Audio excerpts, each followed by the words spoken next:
Hello friends, in this video we will talk about digestion and absorption of carbohydrates and the digestive disorders.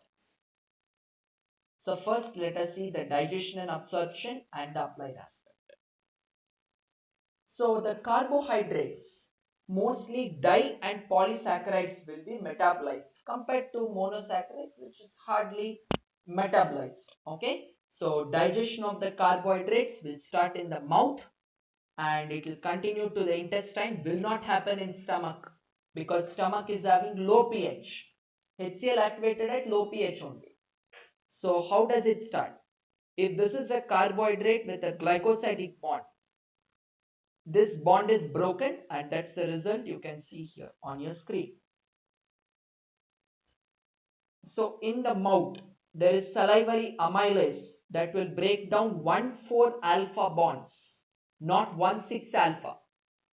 It is going to break 1,4 alpha bonds, okay, and this is the result we will get: maltose, isomaltose and other di and polysaccharides. Okay,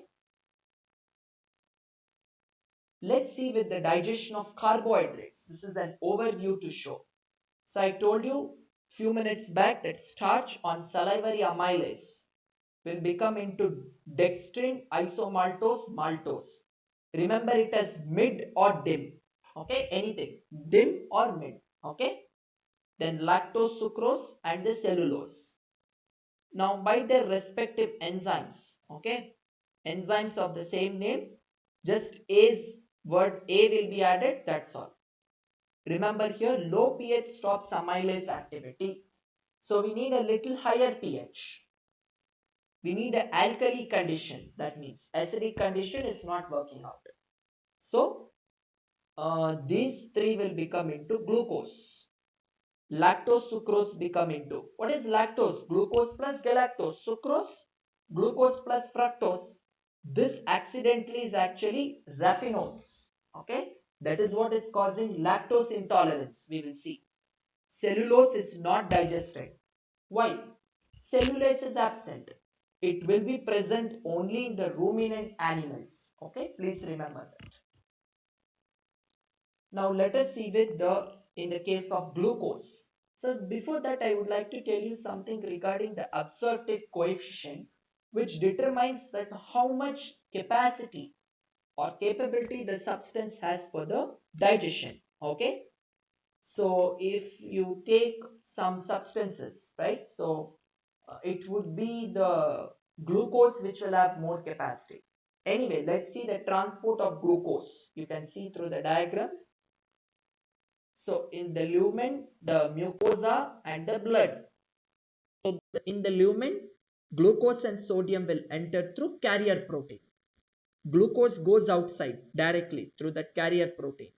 Now sodium is removed out by Na plus K plus ATPase pump. So for every 3 sodium, 2 potassium comes in. Then ATP to ADP. There is dephosphorylation. And here you can see the pump. Okay. So some points to note that ORT, oral rehydration therapy, is used in diarrhea treatment, and fluorizin with the cardiac glycosides, they will block this pump. This sodium potassium ATP is mainly blocked by cardiac glycosides. Why? Because so that enough calcium comes in so that the sarcoplasmic reticulum can get the energy requirement. Now fructose and pentose by simple diffusion. If compared with glucose, it will be facilitated. What is the difference between simple and facilitated diffusion? This is the question you might be having. Carrier protein, simple diffusion don't need mediators, carrier proteins, but facilitated diffusion requires. Remember, I already told you fibers are like cellulose are undigested because of the enzymes required for catabolism. I told you this is in ruminant animals, right? Let's see the applied aspect, the problem of flatulence and the lactose intolerance.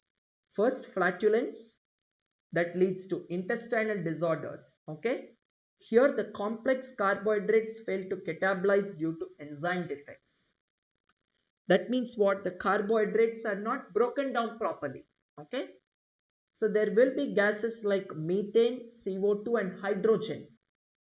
These are called the greenhouse gases actually. So the greenhouse gases will be responsible for flatulence.